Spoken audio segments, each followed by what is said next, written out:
오늘이 이제 마지막 강의인데, 원래 처음에는, 뭐 제가 지난번에도 말씀드렸다시피, 조금 더 진도를 좀 빠르게 생각을 했었는데, 이제 하다 보니까, 그래도, 저희가 또 짚고 넘어가야 될 부분들은 또 짚고 넘어가야 돼서, 그리고 또 저희가 뭐 진도를 빨리 나가는 게 이제 목적이 아니라, 하나라도 더, 세심하게 아는 것이 또 목적이기 때문에, 이렇게, 이제 출애굽기 이제 겨우 이제 넘겨왔습니다. 그래서 사실은 오경 중에서도 뭐 창세가 제일 중요하죠. 예. 가장 그 성경에 있어서 뭐 신구약을 통틀어서 가장 서론이고 기본이 되는 그런 이야기이기 때문에 우리 이제 그 부분에 대해서 좀 집중적으로 이야기를 했고, 그 다음에 이제 출애굽기로 이제 넘어갔습니다. 창세기가 온 인류에 대한 어떤 그 하나님의 께서 이제 어떻게 온 인류의 구원을 위해서 어떠한 사역을, 어떠한 일을 이제 하시느냐, 어떻게 구원 사역을 이루어내시느냐, 그리고 왜 우리를 위해서 그런 이제 사역을 하고 계시느냐, 거기에 대한 어떤 질문이라고 한다면요. 그 다음에 이제 출애굽기로부터 이제 본격적으로 이제 하나님께서 이스라엘 민족을 택하셔서 그 구원의 역사를 펼쳐나가시는 이제 본격적인 구원의 이야기가 이제 나오고 있습니다. 그러니까 이제 우리가 이제 출애굽기를 통해서 주요하게 볼 것은요, 이스라엘의 정체성입니다. 이스라엘의 정체성. 사실 그 이스라엘의 정체성을 이제 어떻게 규정하고 또 하나님께서 이스라엘을 선택하셨다라고 하는 게, 물론 우리가 창세기에서 하나님께서 아브라함을 선택하시는 그런 대목에서 우리가 확인을 했는데, 이제는 이제 가족, 한 개인이 아니라 어떤 민족으로 성장을 한 거잖아요. 그 민족으로서의 어떤 이스라엘의 이제 사명이 또 이제 무엇인가, 이제 요것들을 파악하는 데 있어서 출애굽기가 굉장히 중요합니다. 그러니까 출애굽기는 이스라엘의 정체성과 이제 관련이 되어 있는 부분이고, 그리고 이 부분이 곧 오늘날 우리가 살아가는 신앙인의 어떤 정체성과도 직결되어 있는 부분이라고 할 수 있습니다. 물론 이제 구약에서의 어떤 이스라엘에 대한 시각이 지금까지도 뭐 동일하게 이어지고 있다, 이렇게 보기는 사실 쉽지는 않습니다. 왜냐하면 결국은 이제 신약에 와서 예수 그리스도를 통하여서, 그리고 또 사도 바울의 사역을 통하여서 이스라엘이라고 하는 범위가 확장되었기 때문에 그렇다라고 하는 거죠. 물론 여전히 이스라엘 민족은 중요한 민족이라고 할 수 있겠지만, 그러나 하나님의 어떤 백성으로서 하나님의 구원의 사역을 함께 이루어가는 그러한 제사장 민족의 범위는 사실 이방인까지 이렇게 확대되었다라고 생각합니다. 근데 어쨌든 간에 우리가 가지고 있는 그런 신앙적인 정체성, 증인으로서의 어떤 정체성은 바로 이제 구약, 특별히 이제 출애굽기에서 규정되고 있는 이스라엘의 정체성에 중요하게 뿌리를 내리고 있다, 이렇게 생각을 해봐야겠죠. 그래서 우리가 이제 창세기에서 이제 출애굽기로 이제 넘어가는 그 부분에 대해서 우리가 지난주에 살펴봤고요. 그래서 이제 오늘은 이런 이스라엘의 중요한 정체성, 하나님의 선택받은 자로서의 의미가 이제 무엇인지를 좀 포커스를 두고 계속해서 우리가 좀 살펴보도록 하겠습니다. 우리가 이제 조금 짚고 넘어가야 될 부분은 뭐냐면 출애굽기 6장에 대한 부분입니다. 갑자기 좀 점프를 했는데, 물론 앞에 부분에도 우리가 좀 다시 한번 살펴볼 예정인데요. 자, 출애굽기 6장에서 뭐가 나타나고 있느냐, 바로 하나님의 이름과 관련돼 있는 중요한 메시지가 등장을 하고 있습니다. 우리가 좀 장황하지만 창세기를 나눌 때 뭐 문서설이나 이런 얘기를 좀 해봤습니다. 그래서 뭐 창조의 이야기가 왜 두 개냐, 뭐 이런 학설들에 대해서 우리가 좀 살펴봤고, 그러면 사실 통전적으로 저의 입장에서는 그렇게 문서로 볼 것이 아니라 같은 그 두 이야기가 서로 보완을 해서, 하나는 어떤 창조의 어떤 선한 질서에 대한 이야기, 그리고 또 다른 하나는 그러한 가운데서 인간의 어떤 죄성이라든지 인간의 연약함, 한계, 요것들이 서로 상호 보완되는 이야기다라고 이제 말씀을 드렸는데요. 그리고 문서서를 이제 지지하는 학자들이, 주장하는 학자들이 중요하게 여겼던 것은 뭐냐면, 하나님의 이름이 서로 다르게 나타난다라고 하는 거죠. 창세기 1장을 보면 거기서는 엘로힘이라고 하는 신명이 주로 사용이 되고, 창세기 2장과 3장에서는 요드헤이 바브헤이, 이제 여호와라고 하는 신명이 주로 사용이 된다라고 하는 차이에 이 사람들이 이제 주목을 하고 지적을 해 왔습니다. 그 가운데 하나의 어떤 그 근거가 또 뭐냐면요. 이 출애굽기 6장 3절에 사실은 문제였습니다. 이 출애굽기 6장 3절을 보면 하나님께서 모세를 부르시는 장면이 나오죠. 그러니까 하나님께서 모세를 부르시는 장면이 사실 두 번 나타납니다. 하나는 3장에서 나타나고 있고 또 다른 하나는 6장에서 나타나고 있습니다. 물론 하나님께서 이제 모세를 뭐 여러 번 부르실 수 있죠. 뭐 사실 그 자체는 큰 문제는 아니라고 생각을 하는데, 근데 이 부분이죠. 자, 하나님께서 모세에게 이제 하나님에 대해서 계시를 하시면서 이렇게 말씀하십니다. 내가 아브라함과 이삭과 야곱에게 전능의 하나님으로 나타났으나, 그래서 전능의 하나님은 엘 샤다이라고 하는 히브리어입니다. 나타났으나 나의 이름을 여호와로는 그들에게 알리지 아니하였다. 이렇게 되어 있죠. 자, 이 말을 그냥 문자 그대로 우리가 해석을 한다면, 받아들인다면 어떻게 이해할 수 있겠습니까? 하나님께서 아브라함과 이삭과 야곱에게 여호와라고 하는 당신의 이름을 계시하지 않으셨다. 이렇게 이해할 수 있는 건 아니겠습니까? 그래서 이제 문서서를 주장하는 학자들은 요거 봐라. 요 이야기는 바로 이 문서설의 굉장히 중요한 근거가 되는 구절이다. 왜냐하면 뭐 학자들은 뭐 그냥 요거는 그냥 알고 지나가시면 되겠습니다. 그냥 듣고 지나가시면 돼요. 요 구절은 피문서 창세기 1장과 관련되어 있는 그런 문서라고 보았는데요. 그러니까 이 이야기를 보면 모세 때에 이르러서야 여호와라는 이름이 계시되었다라고 하는 요 증거다. 이렇게 이야기를 하고 있는 거죠. 그러니까 이 피문서에 따르면 모세 이전에는 여호와라고 하는 이름이 나타나면 안 되는 거죠. 근데 창세기에는 여러분 보세요. 여호와라는 이름이 많이 등장하잖아요. 그러니까 여호와라고 하는 이름이 등장하는 그 본문들은 바로 이 제사장 문서에 속하지 않은 별개의 문서로 인식되고 취급되어야 된다. 이제 이런 생각을 가지고 있는 겁니다. 그러니까 뭐 예를 들면 창세기 22장에 보면 여호와 이레라고 하고 모리아산을 이제 아브라함이 여호와 이레라고 이렇게 부르지 않습니까? 그러니까 이런 것들이 이제 모순이 된다라고 이제 주장을 하는 거죠. 이건 어떻게 이해해야 될까요? 정말 이런 관점에서 해석을 한다면 그렇게 좀 들리기도 한다라고 하는 거예요. 근데 저는 이 의미가 굉장히 사실은 중요하게 새로운 방식으로 통전적인 방식으로 이해되어야 된다라고 저는 생각을 합니다. 이거는 하나님의 이름, 여호와라고 하는 이 하나님의 이름이 출애굽기에서 본격적으로 사실 등장하는 것은 맞습니다. 그런데 바로 하나님께서 여호와라고 하는 그 이름을 모세에게 알려주신 그 때에는 중요한 이스라엘 정체성의 변화와 관계되어 있다라고 저는 생각을 합니다. 그러면 저는 문서를 구분하지 않습니다. 그게 다 통전적으로 봐야 된다라고 하는 생각인데, 그러면은 이런 문제가 제기될 수가 있겠죠. 아니, 출애굽기 6장 3절에서는 여호와라고 하는 이름이 밝혀지지 않았다라고 분명히 하나님께서 말씀하고 계시는데, 근데 어떻게 창세기에 수없이 나타나는 여호와라고 하는 이름은 어떻게 설명할 수 있습니까? 라고 당연히 질문을 할 수가 있을 겁니다. 자, 그런데 이를 이해하기 위해서는 이 엘로힘과 여호와라고 하는 이름이 갖고 있는 의미의 차이를 좀 생각을 해볼 필요가 있다라고 하는 거예요. 엘로힘은요, 사실 일반 명사입니다. 신. 사실 요 의미라고 이제 보시면 돼요. 제가 지난번에도 말씀드렸다시피 엘로힘이라고 하는 요 명사는 단순히 이스라엘의 하나님, 유일신 하나님만을 가리키는 용어는 아닙니다. 그러니까 다른 신들, 엘로힘 아헤림이라고 표현되기도 하는데, 이거는 일반적인 어떤 다른 우상신들을 가리키는 용어로도 사용이 된다라고 하는 거예요. 그러니까 영어로 갓이라고 하지 않습니까?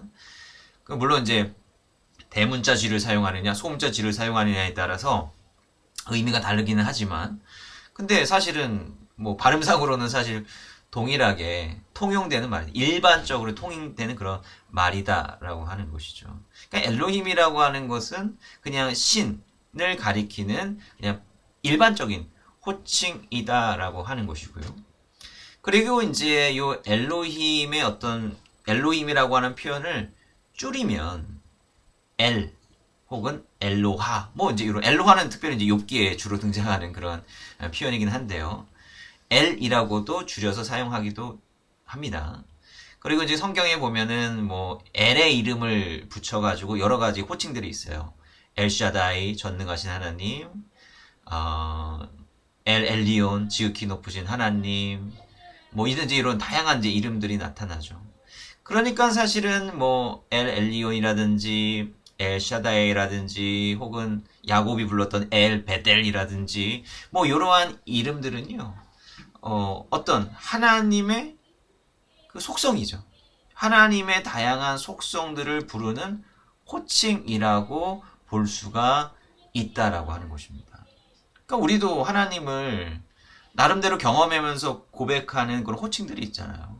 치유의 하나님이시고 승리를 주시는 하나님이고 사실은 다양한 하나님의 속성들이 있지 않습니까?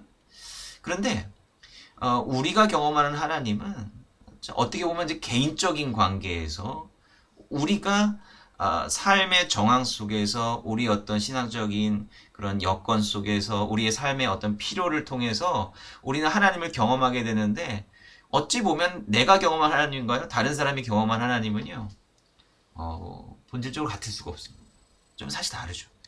어떤 사람에게 있어서는 병의 치유를 주시는 하나님이 갈급한 거고요. 또 그거를 경험한 사람이 있을 수도 있고요.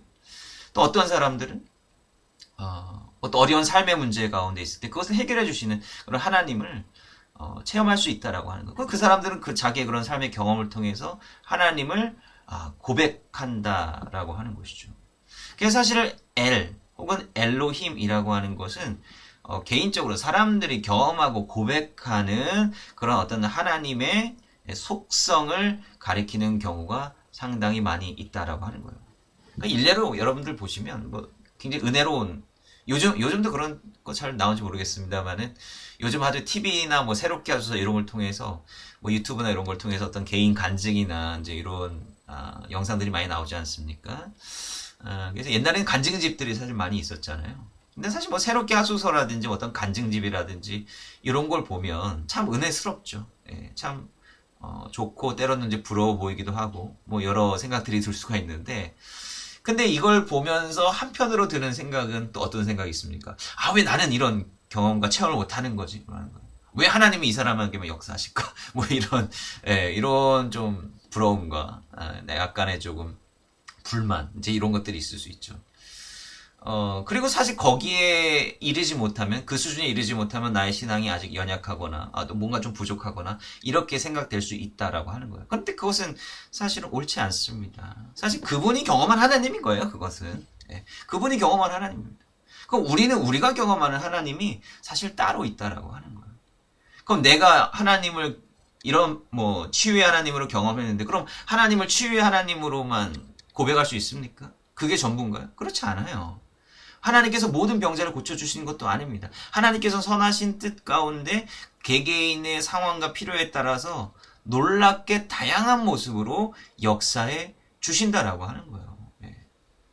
사실 우리가 이런 하나님의 섭리의 다양성이라고 하는 것을 분명히 깨달아야 되는 것이고, 근데 우리가 하나님을 어떤 특별한 명칭으로 부르는 순간 하나님은 제한돼 버리는 거죠. 하나님 제한돼 버려요. 그 욥기에 보면 욥기에서 욥은 뭐라고 이야기합니까? 하나님에 대해서 굉장히 신란하잖아요. 굉장히 비난합니다. 욥이. 왜?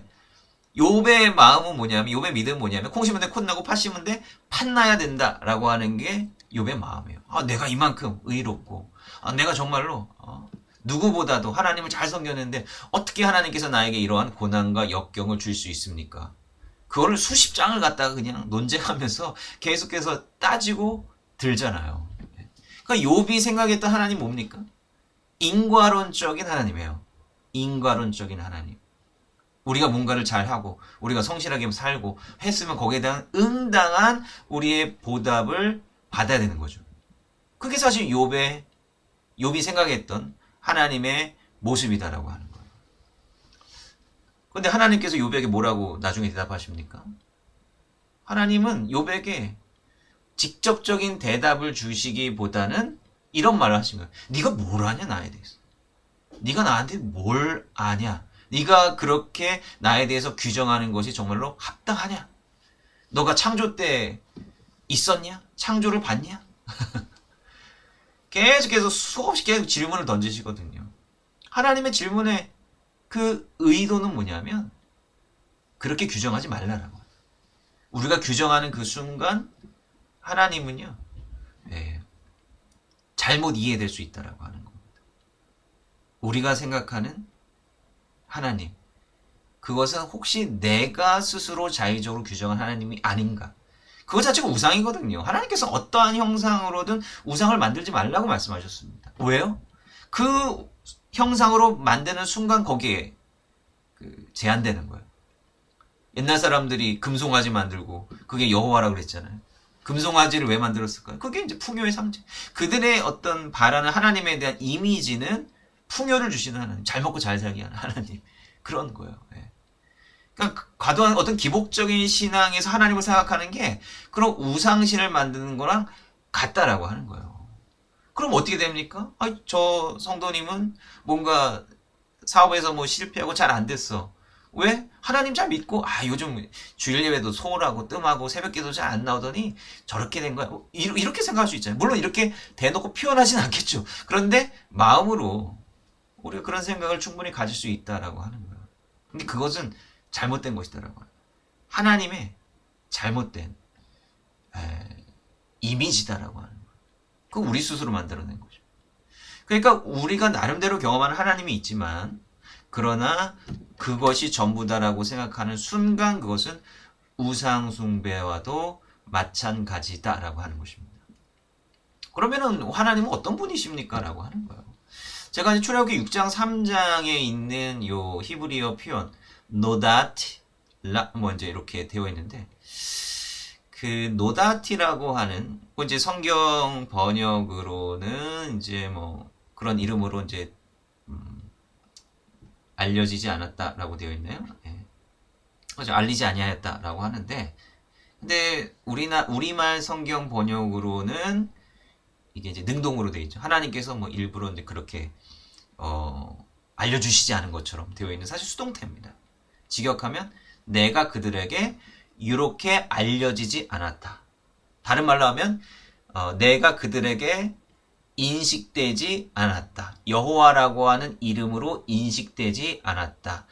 여호와라는 이름으로 이해되지 않았다. 요렇게 말씀하시는 거예요, 사실은. 그러니까 하나님이 일부러 감추고 내 이름 여호와라는 거 안 알려줄게. 이런 의미가 아니다라고 하는 거예요. 그런 식으로 해석하면 안 된다라고 하는 거죠. 그냥 그들이 하나님을 알고 또 하나님을 찾고 또 하나님께 기도하고 하나님의 말씀 순종하고 뭐 이러한 삶을 살았지만 그들이 하나님이 정말로 어떤 분이신지 알았을까? 그게 이제 물음표다라고 하는 거예요. 이게 좀 이상하게 이해될 수도 있겠습니다. 자, 한번 생각해 보세요. 제가 지난번에 말씀드렸나요? 저는 하나님의 섭리, 구원 역사의 점진성, 약간 좀 과정신학적인 그런 과정일 수도 있는데, 하나님의 역사의 점진성을 지지하는 편입니다. 그러니까 이건 뭐냐면, 쉽게 말하면 이겁니다. 아브라함이 알고 있었던 하나님, 그리고 우리가 알고 있는 하나님, 누가 더 많이 알까요? 아브라함이 더 하나님에 대해서 잘 알고 있었을까요? 아니면 우리가 하나님에 대해서 더 잘 알고 있을까요? 어떻게 생각하세요, 여러분들? 어떻게 감히 아브라함하고 우리의 지식을 비교할 수 있습니까? 걱정하지 마십시오. 우리가 훨씬 더 잘 알고 있습니다. 훨씬 더 잘 알고 있어요. 왜? 아니, 아브라함이 경험한 하나님은 아브라함의 생애뿐이에요. 우리는요, 아브라함뿐만 아니라 신구약 통틀어서 하나님께서 어떻게 역사하시는지 우리가 봤죠. 그 이후에 교회의 역사를 봤죠. 우리는 수천 년의 하나님에 대해서 축적된 지식을 우리는 가지고 있는 거예요. 그러니까 우리는 자부심을 가져야 됩니다. 아브라함이 알았던 것보다 훨씬 더 잘 알았어요. 굉장히 중요한 차이입니다. 물론 더 많이 안다고 해서 뭐 더 나은 건 아닙니다만은 그럼에도 불구하고 하나님에 대해서 우리는 아주 손톱만큼도 잘 모르고 있는 거예요. 하나님의 그 무한한 속성에 대해서 우리는 그냥 도토리 키재기에 불과하지만 그러나 아브라함과 비교해 볼 때 우리는 더 많은 지식을 사실은 갖고 있다라고 하는 것이고 아브라함은 사실 잘 몰랐어요. 하나님이 어떤 분이신지. 하나님의 이름, 여호와라고 하는 이름은 그가 알고는 있었으나 그게 뭐냐면 의미를 몰랐다라고 하는 거예요. 그러니까 아브라함은 때에 따라서 하나님에 대한 호칭을 부릅니다. 그런데 여호와라고 하는 이름이 의미하는 그것이 도대체 무엇이었는지 정확하게 아브라함은 알지 못했다라고 하는 것이고 하나님도 정확하게 또 알려주시지도 않으셨다라고 하는 거예요. 하나님이 알려주시지 않으셨다라고 하는 것입니다. 예를 들면 창세기 15장에서 야곱이 25장이네. 이거 잘못 썼습니다. 죄송합니다. 야곱이 하나님을 체험하고 그곳을 베델이라고 이름을 짓죠. 그러면서 그는 돌을 세우고 기름을 붓고 제사를 지냅니다. 아브라함이 돌베개에 베고 자고 그 돌베개를 세워서 기름을 붓는다. 그러니까 우리는 이제 베개라고 하는 이미지 때문에 그게 뭘 의미하는지 잘 모르지만 이건 주상입니다. 스탠딩 스톤. 그러니까 가나안 사람들이 하던 습성이에요. 주상을 세워가지고 기름을 붓는 겁니다. 이거는 가나안의 그 제사 방식이거든요. 그럼 하나님께서 이거를 잘했다 못했다 뭐라고 말씀하십니까? 뭐라고 하시지 않으세요. 왜? 하나님께서 알려주시지 않았거든. 하나님은 어떻게 제사해야 된다. 요거에 대해서 아브라함과 이삭과 야곱에게 알려주신 바가 없어요. 심지어 뭐도 알려주시지 않으셨습니까? 하나님께서 유일하신 하나님이시다. 이것까지도 사실은 성경에 따르면 나 외에 다른 신은 다 우상이고 거짓된 신이야. 이것까지 사실은 하나님께서는 말씀해 주시지 않으셨다라고 하는 겁니다. 여기 보면 야곱이 라반의 집에서 도망쳐 올 때 라헬이 드라빔을 훔쳐오잖아. 우상이잖아, 우상. 근데 성경 거기에 대해서 별말 안 해요. 왜? 이것이 잘못되었는지 괜찮은지 하나님께서 가르쳐 주신 바가 없다라고 하는 거예요. 그러니까 족장들의 신앙이라고 하는 건요, 결국 뭐냐면 미지의 하나님을 그 말씀을 따라서 더듬더듬거리면서 찾아가는 신앙이었다라고 하는 거예요. 히브리서 기자는 그래서 아브라함이 하나님의 말씀에 순종해서 하란을 떠나서 이 가나안 땅에 들어온 것을 뭐라고 이야기합니까? 갈 바를 알지 못하고 나아갔다는 거예요. 하나님이 도대체 어떤 분이시길래 나에게 이런 말씀을 해주시는가? 알지 못했다라고 하는 거예요. 어디로 가는지도 알지 못했고 그냥 가서 부딪혀보고 경험하고 그런 시험을 겪으면서 하나님이 이런 분이시구나. 하나님께서 나를 향해서 이런 계획을 가지고 계시는구나. 더듬더듬 찾아간 사람들이더라고. 그래서 사실 믿음의 측면에서 보면 아브라함의 믿음이 훨씬 더 클 수밖에 없죠. 왜냐하면 우리는 수많은 증거들을 가지고 있어요. 수천 년의 증거를 가지고 있다고. 그럼에도 불구하고 우리는 믿음이라고 하는 게 성장하기가 상당히 힘든데 아브라함은 아무것도 없었잖아요. 아무것도 없었어요. 아무런 증거도 없었다고. 그럼에도 불구하고 그의 생명을 다 바쳐서 하나님께 순종했다라고 하는 거. 그게 모르고 다 알지 못하고 믿는 게 오히려 더 참된 믿음이고 의로운 믿음이다라고 하는 것을 우리가 생각을 해봐야 된다라고 하는 거고. 그러면은 여호와라고 하는 그 이름의 그 본질이 뭐냐? 그러니까 족장들을 깨닫지 못했던 여호와의 이름의 본질이 뭐냐면 사실은 3장에 이미 게시가 됐죠. 출애굽기 3장에 보면 하나님께서 아브라함에게 그 여호와라고 하는 이름을 계시하실 때 에흐예 아쉘 에흐예라고 되죠. 에흐예 아쉘 에흐예. 이게 이제 우리말 성경에서는 나는 스스로 있는 자니라. 영어 성경을 보면 I am who I am. 그 다음에 유대인 영어 성경 번역을 보면 에흐예 아쉘 에흐예. 그냥 히브리어를 그냥 음역을 해놨습니다. 유대인들이 사실 요거에 대해서 좀 민감한 거죠. 왜냐하면 이건 이름이잖아요. 그러니까 이름이라고 하는 것을 한글로 어떤 다른 언어로 번역을 한다. 이거는 유대인들이 생각하기엔 정말 넌센스라고 하는 거예요. 예를 들면 저의 이름은 김경식입니다. 이렇게 표현했는데 그건 저의 이름은 곱게 시무라입니다. 이런 식으로 표현하는 거와 마찬가지다라고 하는 겁니다. 그래서 사실은 이제 고유명사하고 일반 명사하고 이게 번역을 하는 게 사실은 좀 섬세하지 못한 부분이 있고 유대인들이 이런 부분들에 좀 민감하니까 이런 부분들을 좀 합리적으로 했다라고 볼 수가 있는데 그럼 에흐예 아쉐르 에흐예라고 하는 이름과 여호와 요드헤이 바브헤이라고 하는 이름이 상통돼서 연결되어 있는데 그럼 이 의미가 뭐냐는 에흐예 아쉐르 에흐예 이 의미가 도대체 뭐냐라고 하는 에흐예는 히브리어 공부하신 분들은 조금 아실 수도 있겠지만 에흐예는 미완료형입니다. 성경 히브리어에서는 절대적인 과거, 현재, 미래 시제가 없어요. 문맥에 따라서 과거, 현재, 미래 다 해당됩니다. 근데 이제 그 히브리어 동사의 시제라고 하는 거는 뭐라고 해야 될까요? 상태에 대한 이야기를 하고 있는데 어떠한 일이 완료가 되었느냐 혹은 완료되지 않았느냐 요거에 따라서 형태가 달라져요. 과거, 현재, 미래는 그냥 문맥에 따라서 그냥 아무렇게나 해석이 가능해요. 근데 형태적으로 구별되는 것은 뭐냐면 어떠한 행동이 완료되지 않았는가 혹은 완료되었는가 이겁니다. 그러니까 완료형과 미완료형 대표적으로 이 두 가지 형태가 있는 겁니다. 완료형은 모든 형태가 완성된 거예요. 그러니까 내가 현재 시점에서 완성됐다 그러면 현재 시제로 표현하는 거고 과거 시점에서 완성됐다면 과거 시제로 표시가 되는 거고요. 미래 시점에서 어느샌가 완성될 것이다라고 미래 시제로 하는 겁니다. 중요한 거는 완성이 됐다라고 하는 거죠. 완료가 됐다라고 하는 거죠. 자, 미완료는 뭐냐면 완료가 되지 않았다라고 하는 거예요. 과거에 내가 아침마다 뭐 시리얼을 먹는 습관이 있었어요. 과거에 계속 반복되는 거잖아요. 완료되지 않고 과거에 한 뭐 5년 동안 내가 시리얼만 먹고 살았어. 계속 반복되잖아요. 그러면은 그게 미완료 시제로 표현되는 거예요. 현재도 마찬가지죠. 내가 매일매일 내가 학교에 간다. 뭐 이러한 시점 계속 완료되지 않고 반복되는 요거를 이야기할 때 미완료로 표시가 되는 겁니다. 그러면은 에흐예 아시르 에흐예라고 하는 건 뭐냐면 이런 거예요. I will be that I will be. 이것도 더 어렵네. 그냥 이겁니다. 이름은 정체성이잖아. 하나님은 어떤 분이시냐? 하나님이 되고자 하시는 대로 되는 분이다. 저는 이렇게 번역하고자 합니다. 하나님이 되고자 하는 하나님이에요. 되고자 하시는 대로 나타나는 분이십니다. 하나님 마음이죠. 어떤 사람에게는 여호와 라파의 하나님으로 등장하고 어떤 사람은 엘 엘리온, 어떤 사람에게는 엘샤다이.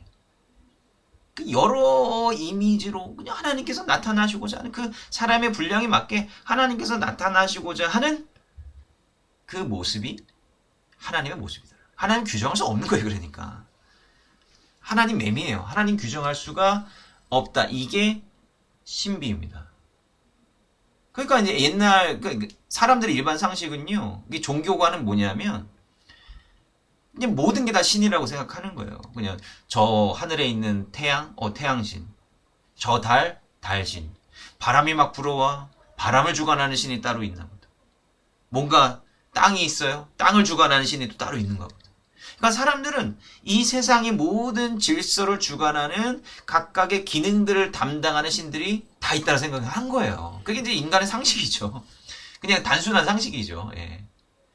근데 그 모든 것들을 다 수행하는 그 하나님이 계시다라고 하는 거예요. 그게 율신 신앙이죠.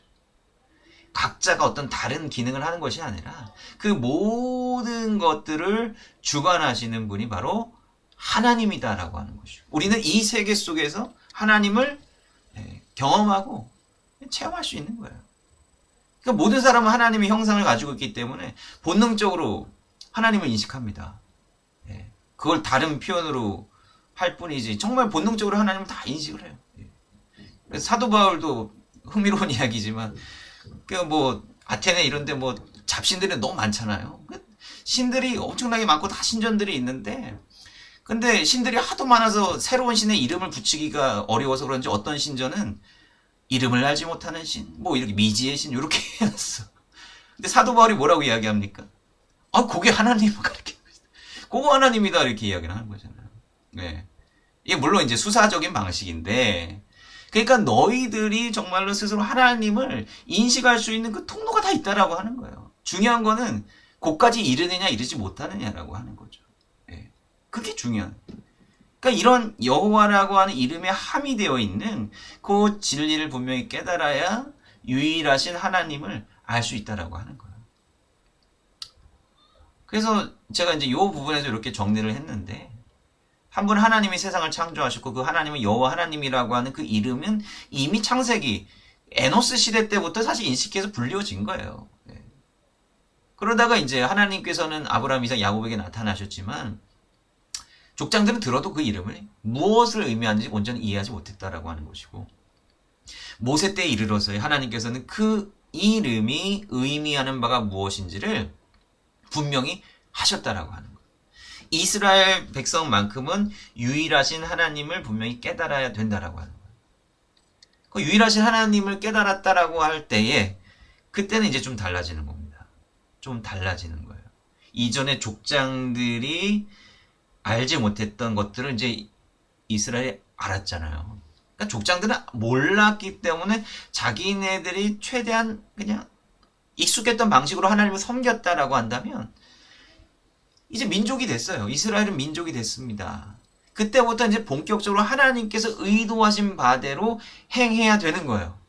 제가 지난번에 말씀드렸듯이 이제 무조건적인 언약에서 조건적인 언약으로 출애굽기 시내산 본문을 통해서 넘어가잖아요. 하나님께서는 족장들을 뭐 벌하시거나 이런 적이 한 번도 없으세요. 왜? 하나님께서 족장들과 체결하신 언약은 무조건적인 언약이에요. 무조건적인 언약. 근데 이제 이스라엘 백성들은 이제 조건적인 언약을 맺습니다. 너희 나 알았잖아. 그리고 유일하신 하나님께서 이 세상 가운데 행하실 그 뜻을 이스라엘 백성들은 이제 받은 거예요. 출애굽기 19장 6절에 보면 이스라엘을 뭐라고 규정합니까? 제사장 나라라고 규정을 하는 거예요. 창세기 12장에 1절에서 3절까지 나와 있는 아브라함이 받은 복의 통로로서의 역할이 민족이 되면서 이게 구체화되어 가는 거죠. 제사장만 구원받는 거 아니잖아요. 제사장 민족으로 선택했다라고 하는 게 뭡니까? 제사장만 구원받는 거 아니잖아요. 제사장을 통해서 온 열방이 구원에 동참하게 되는 건 아니겠습니까? 그러니까 이스라엘은 그런 사명을 가지고, 그러니까 이스라엘이 선택되었다라고 하는 것은 특권이 아니에요. 책임이지. 책임이지. 자, 그래서 이거를 통전적으로 보면 제가 이제 이 워드 클라우드라고 하는 걸 이제 이렇게 전에 만들어 봤는데 이게 뭐냐면요. 성경에 이제 워드 카운트를 다 해가지고요. 이게 글자가 크면은 많이 나온다는 거고, 글자가 작으면 적게 나온다고. 이제 요거를 이제 제가 만들어 본 겁니다. 근데 보세요. 엘로힘과 여호와라고 하는 이름이 같이 나오죠. 근데 엘로힘이라고 하는 이름이 훨씬 더 많이 나오는 겁니다. 글자가 더 크잖아요. 그러니까 여호와라고 하는 이름은 나오긴 나오지만 그것이 이렇게 딱히 중요하거나 또 분명하게 드러나지 않는 것을 볼 수 있습니다. 자, 그런데 출애굽기에서 하나님께서 여호와라고 하는 이름의 함의를 계시하셨죠. 그럼 어떻게 됩니까? 여호와라는 이름이 압도적으로 많이 사용되는 거예요. 이제 하나님에 대한 인식이 바뀌었다라고 하는 거죠. 미제 하나님에서 유일신 하나님으로 출애굽기를 통해서 완전히 바뀌어버리게 됐다라고 하는 것이죠. 이게 사실 중요한 함이다라고 하는 거예요. 그래서 이스라엘 히브리인들은 이제 출애굽 역사를 통해서, 그리고 시내산에서 하나님으로부터 이제 율법을 받음을 통해서 이제 하나님의 유일한 하나님의 어떤 백성, 선택받은 백성으로서 그 사명을 분명하게 갖게 되었다라고 하는 겁니다. 유일신, 신인식. 결국은 이스라엘이 가지고 있던 이 유일신에 대한 인식, 그리고 그것과 관련한 정체성은요, 이스라엘 백성들을 철저하게 구별된 민족으로 만들기 시작했다라고 하는 거예요. 여러분 한번 생각해 보세요. 구별되었다라고 하는 게 좋습니까? 안 좋습니까? 좋은 것 같아요? 안 좋은 것 같아요? 사실 안 좋아요. 왜? 중간이 가장 좋다 그러지 않습니까? 군대에서 중간에 줄 서라 그러지 않습니까? 튀면 표적이 되는 겁니다. 튀면 표적이 되는 거예요. 그래서 이스라엘의 역사는 표적의 역사였습니다.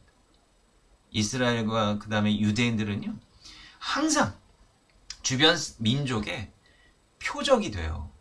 예. 그러니까 이스라엘의 어떤 순환의 역사는 굉장히 오래되지 않았습니까? 가깝게는, 아니 뭐 지금도 그렇죠. 지금도 뭐 이스라엘이 뭐 어떻게 뭐 잘한다고 볼 수는 없지만 어쨌든 뭐 걸핏하면은 뭔가 항상 표적이 되는 것이고, 그 다음에 뭐 2차 세계대전 때 홀로코스트, 그 엄청난 학살을 당했죠. 그 이전에 뭐 중세시대 때, 뭐 스페인이나 이런 때는 수천 명씩 학살되는 거는 수시로 있었던 일이고, 그 이전에도 디아스포라 생활을 할 때 뭔가 뭐 지진이나 뭐 패스트 이런 것들이 돌았다. 그건 유대인들이 다 표적이 됐어. 왜? 튀니까. 이 사람들은 다른 사람들과 뭔가 다르다라고 하는 이 구별된 의식이 이스라엘 내에 계속해서 잠재해 있었다라고 하는 거예요. 물론 흥미롭게도 이게 뭔지 아십니까? 이것이 이스라엘을 표적으로 만들긴 했지만 또 다른 한편으로 이스라엘의 정체성을 지켜내는 중요한 또 동력이 되었다라고 하는 거예요. 그러니까 수천 년 동안 이스라엘은 나라가 없었음에도 불구하고 여러분 지금 예전 고대의 역사 가운데 지금까지 살아있는 남아있는 민족이 얼마나 남아있다고 생각하십니까? 성경의 역사를 보세요. 이스라엘이 있었죠. 뭐 아람도 있었죠. 뭐 아수르, 블레셋, 뭐 바벨론, 뭐 여러 민족들이 있었잖아요. 누가 남아있어요 지금까지? 어떤 민족적인 분명한 정체성을 가지고 이거는 뭐 수녀를 말하는 게 아니라 자기 민족의 자기 정체성을 가지고 지금까지 남아있는 민족이 사실 이스라엘밖에 없어요. 그 고대 근동 그 주변 지역에서는 이스라엘밖에 안 남았거든요. 사실은 다 이제 뭐 무슬림화가 된 거죠. 참 놀라운 일이다라고 하는 것이고, 그 다음에 창세기에서부터 출애굽기, 창세기 50장에서 출애굽기 1장을 한 장 넘기면 400년이라고 하는 시간이 갑자기 확 스쳐 지나가 버리는데, 중요한 건 뭔지 아십니까? 이 히브리인들이 하나님 까먹었어. 하나님은 까먹었는데 하나님 까먹었는데 히브리인이라고 하는 정체성은 또 남아있어요. 참 묘하다라고 하는 거예요. 사실은 뭐 성경에서는 이렇게 대놓고 강조하지는 않지만 창세기부터 출애굽기로 이 넘어오는 순간 히브리인들이 노예생활하고 뭐 하고 있다 이런 얘기를 하잖아요. 거기서 중요하게 사실 우리가 캐치해야 되는 거는 뭐냐면 이러한 시간, 이 사람들이 노예로 부림당하는 이러한 시간 동안에 히브리인의 자기 정체성은 계속해서 지키고 있었다. 사실 이 부분이 참 중요하다라고 하는 거예요. 알게 모르게 자기 정체성에 대한 인식을 분명하게 가지고 있었다라고 하는 이것이 이제 굉장히 중요한 부분이라고 생각을 합니다. 이건 뭐 지난 시간에 이제 제가 말씀드렸던 부분인 것 같은데 출애굽기를 기점으로 해서 무조건적 언약에서 조건적 언약으로 바뀌어갑니다. 물론 이제 제가 지난번에도 말씀드렸다시피 무조건적 언약은 폐기되냐 그렇지 않아요. 예. 창세기 15장에서 체결된 무조건적인 언약, 하나님만 의무가 지워진 그 무조건적 언약은 계속 살아 있습니다. 거기에 조건적 언약이 더 붙은 거죠. 그래서 조건적 언약은 결국 이스라엘이 하나님의 선택받은 백성으로서 제 역할을 하느냐 그러지 못하느냐에 따라서 이제 그 지위를 유지하느냐 잃어버리느냐 이제 그게 이제 초래된다라고 하는 것이고, 무조건적 언약은 그럼에도 불구하고 하나님께서는 이스라엘 백성들을 계속해서 지켜주신다라고 하는 그게 다이나믹하게 계속해서 간다라고 하는 거라고. 그래서 이스라엘의 역사를 보면 조건적인 언약을 어겼을 때 제사장 민족의 정체성을 다 하지 못했을 때 하나님께서 심판하시잖아요. 근데 어떻게 돼요? 다시 오뚜기처럼 회복된단 말이에요. 그 오뚜기처럼 회복되는 게 무조건적인 언약이 살아있기 때문에 그 다시 이제 회복시키셔서 다시 조건적인 언약을 수행하는 그런 민족으로 다시 삼으려고 하시는 거죠. 그게 반복이에요. 네. 그러니까 이스라엘 민족, 이스라엘과 하나님과 어떤 관계성, 구약에 나타나 있는 그 관계성을 생각해 볼 때는 이 두 가지 언약을 분명하게 캐치를 잘 해야 된다라고 하는 겁니다. 그리고 이제 출애굽기에서 나타나는 출애굽기 플러스 이제 나중에 정복 전쟁까지 이제 이르는 중요한 그 신학이 있는데 바로 전쟁의 신학입니다. 성경은 전쟁 이야기가 상당히 많이 나오죠, 그죠? 출애굽기도 그렇고 사사기, 뭐 여호수아서, 특히 이제 여호수아서 같은 경우에는 뭐 진멸하라 이런 말이 너무 많이 나오죠. 그러다 보니까 이제 성경은 좀 잔인하다라고 하는 그런 생각이 들 수도 있겠고, 그 다음에 요즘 이제 중동도 그렇고 이제 과거의 그 십자군 원정이나 뭐 이런 것도 봤을 때 이 신의 이름을 걸고 하는 전쟁이 상당히 잔혹하게 이루어진다라고 하는 것을 우리는 역사 속에서 볼 수 있습니다. 소위 말하는 홀리워, 거룩한 전쟁이라고 하는 개념이죠. 그러니까 성경에서 나타나는 하나님께서 명하신 전쟁이 홀리워이고, 그것이 하나님의 뜻이라면 지금 우리 현실 세계에서도 분명하게 수행될 수 있다라고 하는 것이죠. 근데 그것이 이 전쟁 자체도 굉장히 잔혹한 것이지만 거기에 종교가 더 들어갔을 때는 이거는 말릴 수가 없어요. 교회에서 다툼이 생겼을 때 일반적인 싸움보다 더 힘든 이유가 뭔지 아십니까? 다 하나님의 뜻이라고 생각하기 때문에 이게 하나님의 뜻이고 이게 맞다라고 생각하는데 이거 말릴 수가 없어요. 타협의 여지가 없습니다. 이게 다 하나님의 뜻이라고 생각해요. 그러니까 사실은 이거는 문제가 있는 거죠. 제가 이제 나중에 여호수아서를 이제 보면서 구약에서 말하는 어떤 전쟁의 윤리라고 해야 될까요? 전쟁관 이런 것들의 설명을 좀 해드릴 텐데 사실 하나님이 주도하시는 전쟁이라고 하는 것은 아무렇게나 막 일어나는 것이 아니에요. 아무렇게나 막 일어나는 것이 아니에요. 하나님께서도 이스라엘을 심판하실 때 어떻게 하세요? 다른 나라를 통해서 심판을 하신다고. 그러니까 하나님의 백성이 일방적으로 하나님 무조건 이스라엘 편만 들어가지고 야 내가 힘 줄고 뭐 돈도 주고 뭐 병사도 주고 내가 천사들도 보내줄 테니까 너희들 무조건 이길 거야. 이게 아니에요. 하나님의 이 전쟁이라고 하는 것은 하나님의 말씀에 따르지 않는 이들을 심판하시기 위한 빈번하게 활용되는 도구가 아니라 참고 참으시다가 어쩔 수 없이 사용하시는 그 도구예요. 그 이스라엘만 이 전쟁 혜택을 얻는 그렇지 않아요. 이스라엘 조차도 아수르나 바빌론을 도구로 삼으셔가지고 그들을 처단하신다라고 하는 거예요. 우리는 하나님 잘 믿으니까 하나님께서 우리를 전적으로 지지해 주실 거 아니다라고 하는 거예요. 우리도 하나님의 전쟁의 심판의 대상이 될 수가 있다라고 하는 것이고. 그리고 또 하나님께서 주도하시는 전쟁이라고 하는 걸 생각해보면 다른 편으로 보면 뭐예요? 니들 멋대로 전쟁을 일으키지 말라라고 하는 거예요. 전쟁의 제한이에요, 사실은. 전쟁의 제한입니다. 성경의 전쟁 본문이요, 한 100개 정도 되거든요. 뭐 긴 본문도 있고 짧은 본문도 있고 뭐 이런 것들이 있는데 한 100개 정도 됩니다. 전쟁에 대한 그 기록이. 근데 그 가운데서 하나님께서 정말 뜻하셔서 수행하신 전쟁 얼마 안 돼요. 얼마 안 됩니다. 많은 경우는 인간이 막 주도하고 인간의 욕심으로 인간의 이기성으로 나타나는 갈등이 사실은 대부분이다라고 하는 것이죠. 근데 하나님께서는 이제 그 출애굽에서 그 하나님의 전쟁의 굉장히 단적인 어떤 모델이라고 해야 될까요?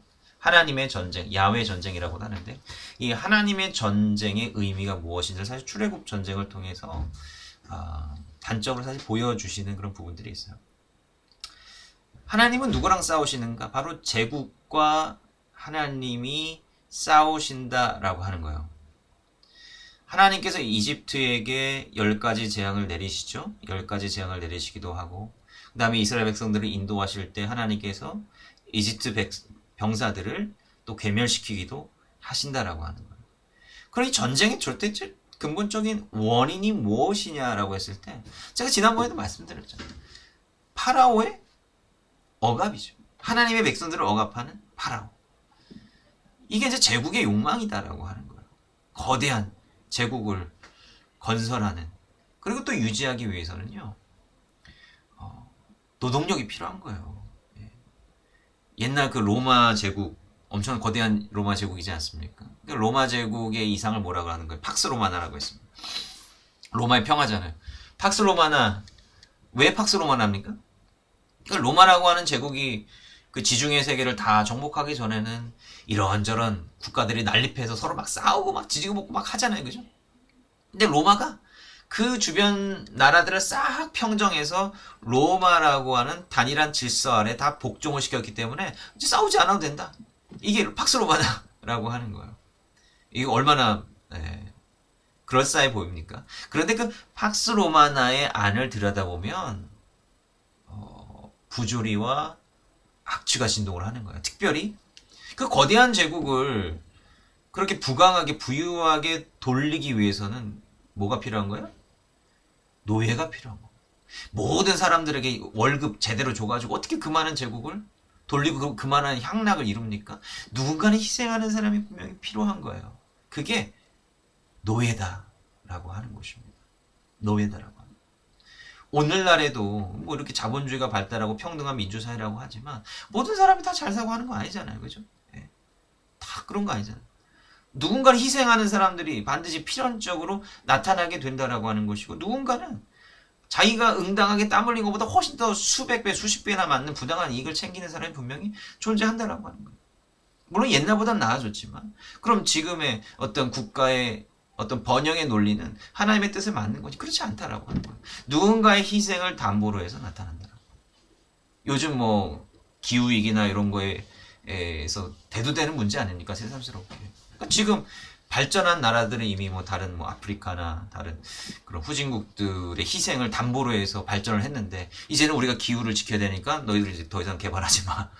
이런 식으로 해서 어떤 강대국들의 논리로 지금 세상이 움직여가는 거 아니에요. 이게 제국의 논리다라고, 여전히 존재하는 제국의 논리다라고 하는 것입니다. 하나님께서 원하셨던 이 세상, 선한 질서라고 하는 그런 게 아니잖아요. 모든 사람이 하나님의 형상으로 지음받은 존재로서 존중받고 평등하게 살아가는 거. 그리고 성경에서 말하는 중요한 율법, 경제법의 핵심이 뭡니까? 형제가 노예가 되지 않도록 주변 사람들이 지켜주라라고 하는 거예요. 성경의 경제법은 약자를 놔두고 약자의 희생을 담보로 해서 살아가는 것이 아니라 약자를 위해서 가진 사람 희생해 주라라고 하는 거예요. 그게 땅에 대한 고엘법. 지난번에 룻기에서도 저희가 말씀드렸는데, 고엘법도 그렇고 뭐 토지, 그러니까 그런 것들이 다 사실은 이스라엘 백성들이 이제 제사장 나라로서 감당해야 되고 보여줘야 되는 그러한 모습이다라고 하는 거예요. 이제 그거에 반하고 하나님의 뜻이지 않고 뜻에 따르지 않고 약한 자들을 억압하는 이런 제국은 하나님께서 심판하신다라고 하는 겁니다. 그러니까 사실 이게 역사적으로 우리가 답을 다 가지고 있어요. 우리는 사실 모범답을 다 가지고 있거든요. 당시로서는 뭐 이집트가 영원히 득세할 것 같았고, 바빌론과 아수르와 같은 제국들이 다 영원할 것 같았죠. 로마라고 하는 제국이 다 영원할 것 같았죠. 근데 지금 이 시간이 훌쩍 지나왔는데 그 제국들 다 어디 갔습니까? 다 남아나지 않는 거예요. 이게 하나님의 뜻이다라고 하는 것이고, 참 묘하게도 이스라엘은 또 돌아와서 또 자기의 나라를 만들고, 이러한 역사의 과정을 보면 이게 진짜 하나님의 뜻이잖아요. 예. 성경이 정말 진리를 이야기하는 거 아닙니까? 긴 역사를 통해서 우리는 성경이 진리라고 하는 사실을 우리 분명히 알고 있습니다. 근데 사람들이 이거 너무 간과하는 거죠. 예. 성경에 있는 이야기는 그 이야기고 현실적인 이야기는 다르다고 생각하는데 그렇지 않아요. 성경에 있는 하나님의 메시지는 분명하게 이 땅 가운데 분명히 성취되었다라고 하는 거죠. 이걸 분명히 우리가 목도할 필요가 있다라고 하는 겁니다. 그래서 이제 이 출애굽 전쟁은 하나님과 제국이 대결한다라고 하는 것이고, 하나님은 누구를 위해서 싸우시느냐라고 하는 거예요. 하나님의 백성들을 위해서 싸우신다라고 하는 건데, 그 하나님의 백성은 무조건 선택받았다고 해서 하나님 무조건 편들어 주시는 것이 아니라 하나님의 말씀대로 살아가는 백성들, 하나님의 뜻에 따르는 그런 백성들을 위해서 싸우신다라고 하는 겁니다. 그리고 구약에서 시종, 그 전쟁과 관련해서 나타나는 중요한 모티프는 뭐냐면 전차 부대에 관한 겁니다. 그러니까 이스라엘은 전차 부대를 가지면 안 돼요. 이게 기본적인 룰입니다. 그 왕에 대한 그 신명기법 17장을 보면 왕이 하지 말아야 될 것, 말을 소유하지 말라 그랬습니다. 말이 지금 이 배경에서 보듯이 이게 전차 부대거든요. 예. 그러니까 요 말을 타고 이 싸우는, 요게 이제 당시 탱크예요. 오늘날 탱크에 해당하는 겁니다. 그러니까 요거를 얼마나 많이 가지고 있느냐에 따라서 전쟁의 성패가 결정되고, 이것을 많이 거느린 나라가 제국이 되는 거예요. 근데 하나님께서는 그거 필요 없다라고 말씀하시죠. 왜 그렇습니까? 이걸 가지고 이걸 만든다는 것 자체가 우리는 전쟁으로 나라를 부강하게 할 거야. 이것을 작정하는 거고요. 그리고 이것을 가지고 승리를 하면 뭐라고 생각하겠어요? 뭐 하나님이 도와주시는 것이 아니라 우리가 기른 군사력으로 우리가 승리할 수 있을 것이다. 이렇게 생각하는 거죠. 근데 하나님의 전쟁은 철저하게 뭡니까? 약한 자를 들어 쓰셔서 강한 자를 무너뜨리는 겁니다. 그래야 하나님의 역사를 강하게 체험하는 거예요. 이게 굉장히 중요한 핵심입니다. 이게 우리의 어떤 신앙생활의 중요한 본이 되는 거죠. 우리가 지금 뭐 전쟁을 하는 건 아니지만 신앙의 역사도 그런 거 아니겠습니까? 로마 시대의 어떤 초기 그리스도인들 뭐 무슨 힘이 있습니까? 무슨 힘이 있어요? 그러나 그 수많은 순교의 피 위에도 신앙의 역사는 계속해서 유유히 흘러갔다라고 하는 것이고, 그것이 전 세계로 확산이 결국은 되었다라고 하는 것이고, 또 우리나라 선교 역사도 마찬가지예요. 우리나라의 선교 역사도 무슨 기독교가 뭐 처음부터 주류였습니까? 아무것도 아니었지. 그럼에도 불구하고 그 신앙이 우리 사회를 변화시키고, 이렇게 지금은 물론 어렵고 사실 새로운 반성과 도전이 필요한 그런 시기이기는 합니다만, 그럼에도 우리가 걸어왔던 그 역사를 생각을 해보면 처음부터 뭐가 있어서 된 것이 아니라 차츰차츰 그 진리에 우리가 서 있었기 때문에 하나님께서 인도해 주신 것이죠. 이게 중요한 거예요. 뭔가 세상적인 수단이나 방법을 가지고 하는 것이 아니라 하나님의 때를 기다리는 것이고, 또 우리가 그 하나님의 뜻 안에 있는가 없는가 그것을 확인해야 된다라고 하는 거예요. 그래서 전쟁은 두려운 거죠. 전쟁의 상황은 두려운 것입니다. 그래서 전쟁의 상황 가운데, 하나님의 전쟁 가운데서 굉장히 강조가 되는 것은 뭐냐면 진짜 누구를 두려워해야 되느냐라고 하는 겁니다. 진짜 누구를 두려워해야 되느냐. 이 세상의 권력을 두려워해야 되느냐, 아니면 하나님을 두려워해야 되느냐라고 하는 거예요. 우리는 결국은 이 세상이라고 하는 그 테두리와 하나님의 나라라고 하는 테두리 안에서 지금 양다리를 지금 거치고 있는 거죠. 네. 근데 그 가운데서 우리가 삶의 매 순간 선택을 할 때 어떤 선택을 해야 되느냐. 결국 선택을 한다라고 하는 건 뭡니까? 내가 무엇을 두려워하느냐를 사실은 그게 반영이 되는 거예요. 내가 물질을 두려워하고 그걸 중요하게 생각한다라고 한다면 어떤 선택의 기로에 있을 때 나는 그거 중심으로 선택을 하는 거겠죠. 명예를 중요시하고 그것이 두렵게 느껴진다라고 한다면 그것을 선택하는 겁니다. 나의 회사가 두려움의 대상이라고 한다면 그 회사가 원하는 방식으로 나는 선택을 하게 되는 거예요. 그러니까 세상을 두려워하는 사람은 그걸 선택을 하게 된다고. 그러니까 느헤미야, 에스라서 같은 경우도 보면 바로 이 거거든요.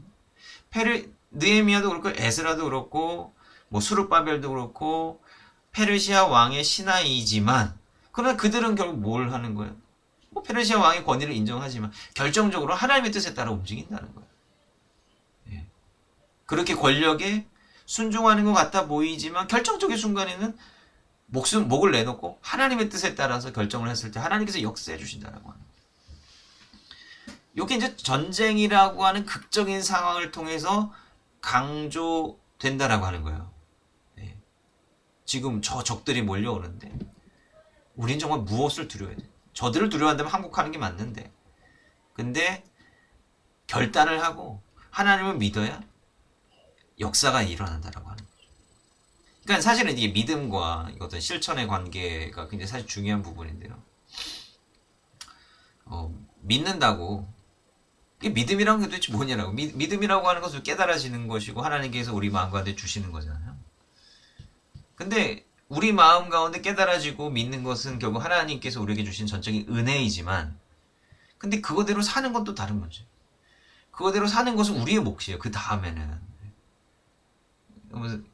구분을 잘 해야 됩니다. 우리가 행위로 구원을 받는 건 아닌데, 하나님께서 우리에게 믿음을 주시고 하나님을 두려워야 된다라고 하는 그 마음을 주셨는데, 우리는 생각과 마음으로는 잘 깨달았어요. 근데 그게 행동으로 실천하는 것은 우리의 자유의지입니다. 그건 우리의 자유의지, 우리의 몫이에요. 근데 그거를 행해야만, 그 하나님께서 주신 그 믿음대로 행할 때야만 하나님의 역사를 목도할 수 있다라고 하는 거예요. 그럼 믿음이 자라나는 거죠. 근데 우린 믿음은 갖고 있으나 더 세상의 일은 세상의 일이고 교회 일은 교회 일입니다 라고 하는 이분법적인 사고방식을 가지고 있으면 아무것도 못하는 거예요. 경험을 못하는 거예요. 그러니까 사실은 그런 정말 믿는 게 정말 나에게 무슨 소용이 있을까, 이런 딜레마가 내 스스로 생기는 거예요. 왜? 그것대로 행해보지 않았기 때문에. 그 도전 앞에 내가 결단하지 않았기 때문에. 이스라엘 백성 마찬가지 아닙니까? 하나님께서 선택하셨다라고 하는 믿음은 갖고 있는데 행하지 않으면 뭐 아무 역사가 없는 거죠. 근데 모세를 필두로 해서 그 하나님의 말씀 가운데 순종했기 때문에 하나님께서 주시는 전쟁의 역사를 이제 목도한다라고 하는 겁니다. 그래서 출애굽기는 이제 제국과 어떤 하나님의 백성 사이에서의 어떤 중요한 관계성을 설명하고 있는데, 이 두려움이라고 하는 게 출애굽기의 굉장히 중요한 모티프예요. 이스라엘 백성들이 저기 때 어떠한 마음을 가지고 있어야 되느냐라고 하는 거죠. 산파 이야기 초반부에 나오죠. 애굽 이제 바로가 히브리인에서 아기가 나오고 히브리인이 아기가 남자면 죽여라 라고 했는데 산파들이 뭐라 그랬어요? 하나님을 두려워했다고 했습니다. 하나님을 두려워했기 때문에 그것을 순종하지 않았고 하나님께서는 그들 가운데 엄청난 복을 주셨다. 이집트 군대 두려워하지 마. 이집트 군대는 또 어떻습니까? 이집트 군대가 전쟁을 막 수행을 하려고 하는데 하나님께서 바퀴를 뭐 벗겼다라고 하나, 하여간 바퀴를 꼬이게 만드셨어. 그러니까 이집트 백성들이 뭐라 그래요? 아, 여호와께서 저들의 하나님이 우리에 대항해서 싸우신다 이러면서 두려워하거든요. 그걸 통해서 하나님께서 역사하신다라고 하는 것을 확증적으로 보여주시는 거예요. 이스라엘 백성들 마찬가지죠. 근데 이제 그 전쟁 이야기들을 이렇게 쭉 보면 흥미로운 부분들이 있는데요. 이게 이제 레토릭일 수도 있는데, 한번 이 전쟁 이야기를 한번 이렇게 쭉 한번 보세요. 적들이 많은 부분 하나님을 두려워한다라고 하는 기록이 은근히 나옵니다. 이스라엘의 적들은 하나님을 두려워해요. 그런데 정작 이스라엘은 자기의 적들을 두려워합니다. 이게 이제 성경에서 좀 반복되는 모티프예요.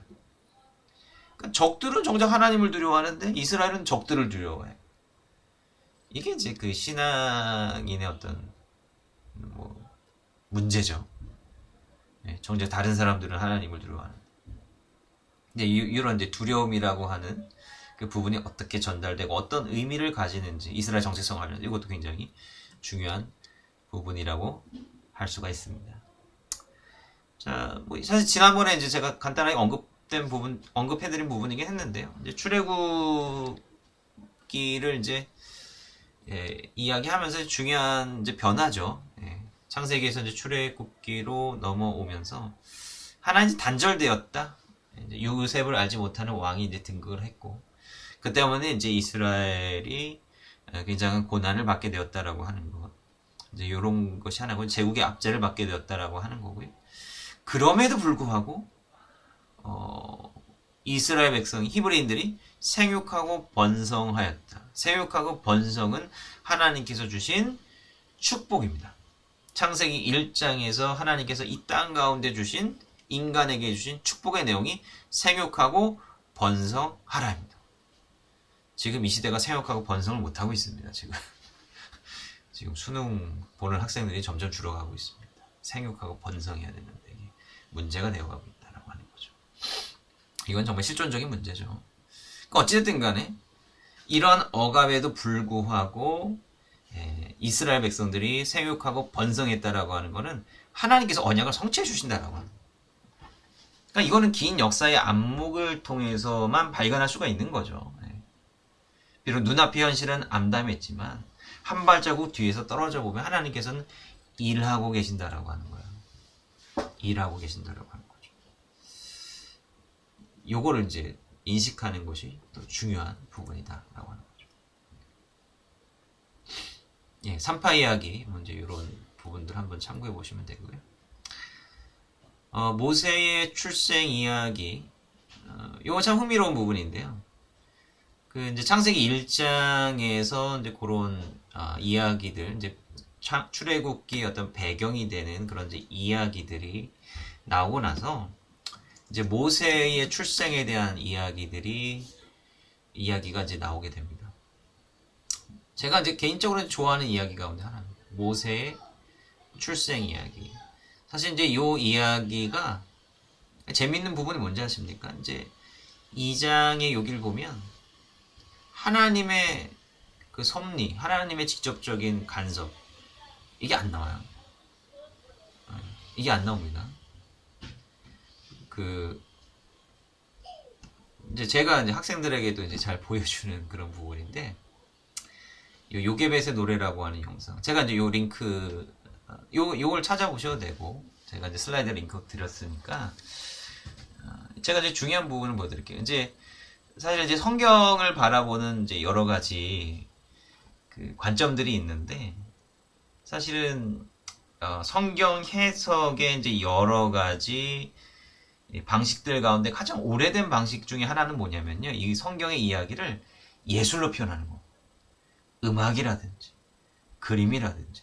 사실 성경을 텍스트만 보면 굉장히 건조한 내용이거든요. 근데 이거를 시각화해서 영화로 표현한다든지 미술 작품으로 표현한다든지 이런 것들이 상당히 이제 이 미술가들도 어떤 면에서 보면 이제 성서 해석가들이라고 볼 수가 있는데, 텍스트가 미처 말하지는 않지만 굉장히 중요한 함의를 밝혀내고 있는 경우가 상당히 많이 있다라고 하는 겁니다. 그래서 요게벳의 노래 굉장히 은혜로운 찬양이죠. 여러분 아마 잘 아시라 생각을 하고요. 그 다음에 이제 요 백그라운드 영상은 이집트 왕자라고 하는 뭐 굉장히 오래됐죠. 애니메이션 영상입니다. 그 요게벳의 노래라고 하는 이 찬양은 사실 저도 굉장히 좋아하는 찬양인데, 흥미로운 건 뭐냐면 이거를 요게벳의 노래라고 이제 제목을 붙이고 요게벳의 입장에서 이 가사를 썼다라고 하는. 저는 이게 굉장히 중요한 영감을 준다라고 생각을 하는데, 모세 이야기의 주인공은 사실 모세거든요. 우리는 모세를 포커스를 둡니다. 근데 이 노래를 쓰신 분은, 가사를 쓰신 분은 요게벳의 포커스를 둡니다. 요게벳의 포커스를 둠으로써 어떤 마음이 절절하게 표현됩니까? 그러니까 사실은 아기 모세는요, 자기 의지가 없는 상태예요. 그죠? 나중에 이제 장성해서 하나님의 부름받고 이제 그럴 때는 자기 믿음의 이제 영역이지만, 아기 모세는 자기 의지가 없는 상황이에요. 그럼 여기서 진짜 믿음을 발휘하는 사람이 누굽니까? 요게벳이라고 하는 어머니잖아요. 그죠? 그러니까 이거를 굉장히 극명하게 드러내고 있고, 그리고 이제 이 애니메이션 같은 경우는 한번 잘 보십시오.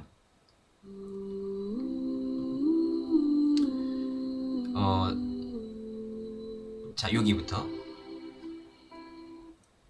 자, 여기, 자, 요 바구니가, 갈대 상자가 나일강으로 이제 떠내려가면서 뭐 물고기에 잡힐 뻔도 하고, 자, 지금 배가 서로 이제 부딪히려고 하는데 절묘하게 안 부딪히죠? 네. 자, 요래서 이제 저기 바로의 딸의 궁으로 갑니다. 그러니까 요 전에도 무슨 막 하마가 막 잡아먹으려고 막 이런 상황이다. 이것도 사실 애니메이션의 어떤 연출이기는 하지만, 근데 여기도 보면 애니메이션이잖아요. 이게 이제 굉장히 수준 높은 애니메이션이라고 할 수 있는 것은 뭐냐면, 이 과정에서 성경의 의도를 굉장히 정확하게 반영했다는 생각을 하는데, 이러한 연출에서 만약에 생각해보세요. 갑자기 막 하나님의 천사가 나타나가지고 저럴 때 막 이걸 막 들어주고, 이런 너무 유치해지는 거예요. 너무 유치해지고, 우리가 볼 때 현실적이지도 않고.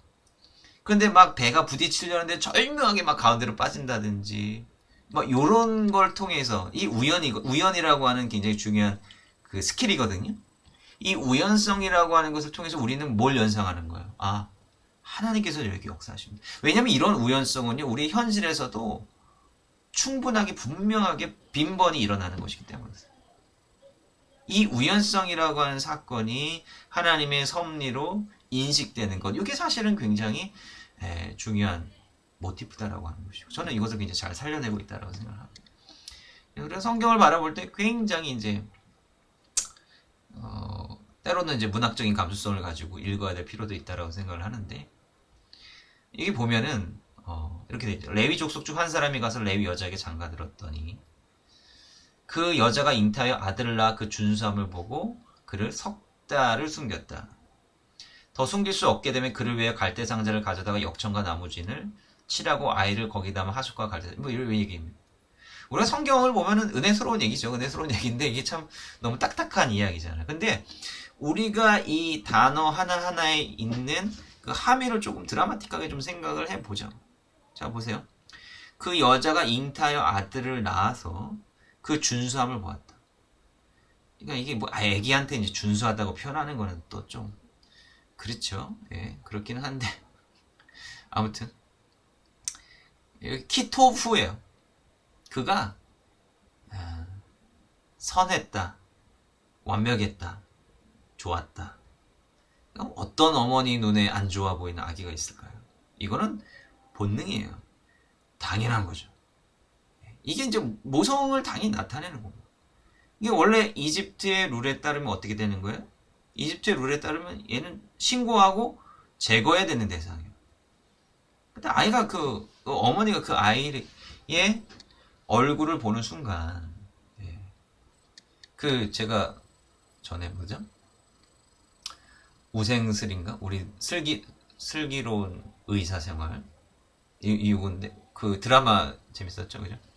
근데, 거기에 보니까, 뭐 어떤 어쩔 수 없이 낙태를 해야만 하는, 뭐 건강상의 문제, 아이가 어쩔 수 없이, 아이가 낙태를 해야 되는 그런 장면이 있는데, 거기 제가 인상 깊게 본 게 뭐냐면, 아이를 낙태할 때가 그럴 때, 조명을 거의 어둡게 하고 하더라고요.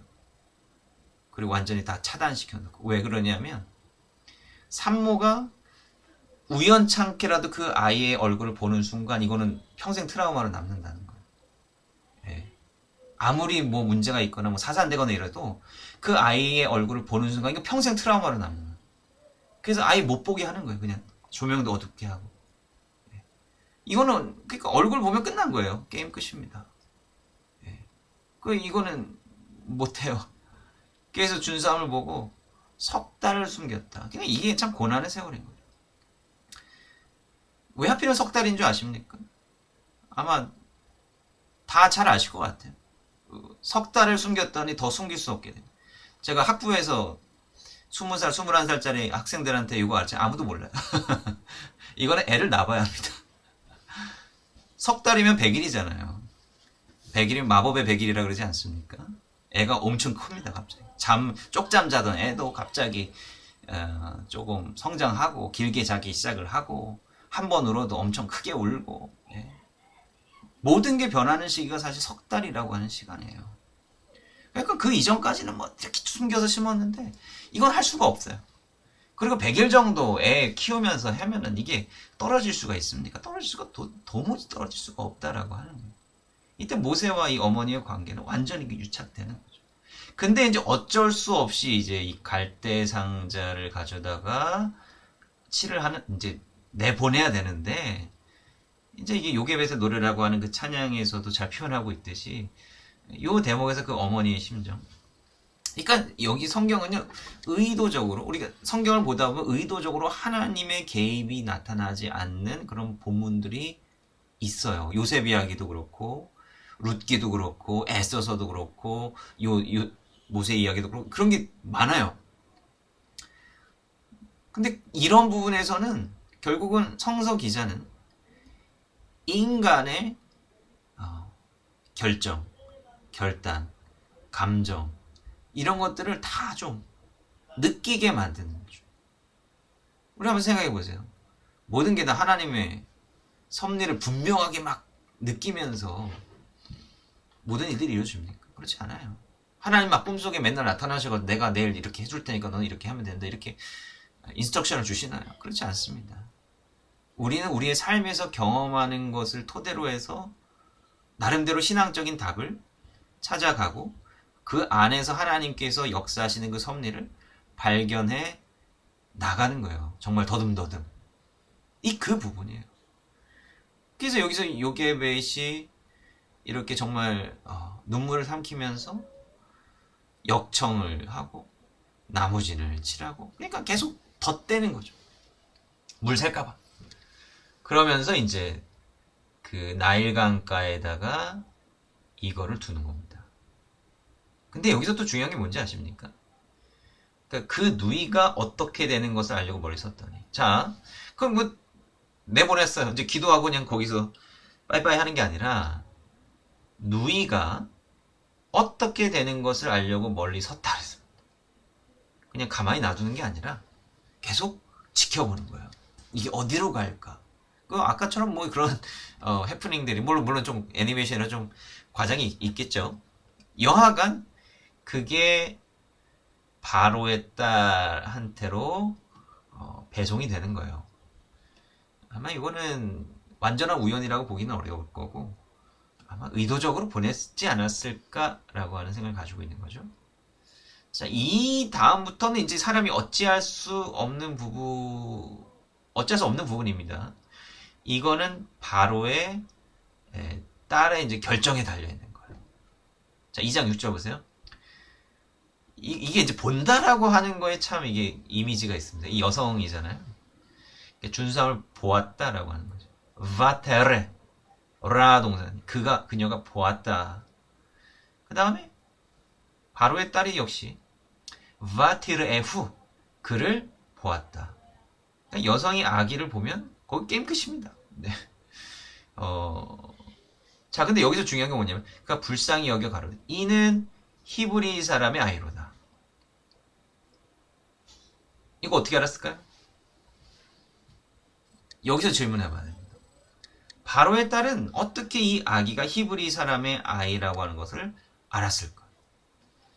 물론 이제 갈대상자에 뭐 떠내려오는 아기가 뭐 범상치 않은 아기. 뭐 근데 그거는 여러 사연이 있을 수 있잖아요. 뭐 이집트 아이라고 이런 일이 없으리란 법은 없잖아요. 그죠?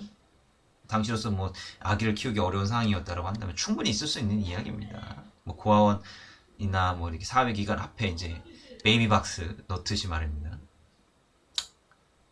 어떻게 바로의 딸이 이 아이가 히브리 사람의 이게 이제 굉장히 중요해요. 이 바로의 딸이 이 아기가 히브리 사람의 아이로구나라고 하는 깨달았다라고 하는 게 나중에 모세의 어떤 정체성과 관련해서 굉장히 중요한 연결고리 역할을 하는 거예요.